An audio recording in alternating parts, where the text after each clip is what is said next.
Well, let's bring in Charles Pellegrin from France 24's sports desk, who's been avidly following every single move in this. Hi there, Charles. Hi, Kat. So they're trying to give 222 million euros over. However, La Liga saying no for now. What are they up to? So they're contesting the validity of the transfer because the league president, La Liga's president, believes the deal violates UEFA's financial fair play rules. This stipulates that a club can't spend more than it earns. That's in broad strokes. There are reports that PSG are actually going around those rules because Qatar, PSG's owner, is allegedly paying Neymar 300 million euros to be a World Cup ambassador for the 2022 World Cup being held in Qatar, which means that Neymar would be able to pay his own release clause and that PSG wouldn't be part of that transaction.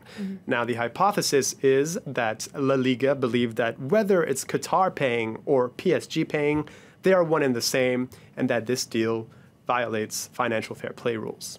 All right, so what impact is this going to have on the deal then? Little to no impact, actually, because this is more of a symbolic gesture from La Liga. The release clause can be paid directly to Barcelona. It generally goes through La Liga, but it can be paid directly to Barcelona. And Barcelona have already said goodbye to Neymar, and they want that money. They're not just going to let him go like that. So, and also worth noting that UEFA itself has said that the transfer will go ahead. There might be fines, however. In the past, Manchester City breached these financial fair play rules in 2014, and they had to pay a 60 million euro fine.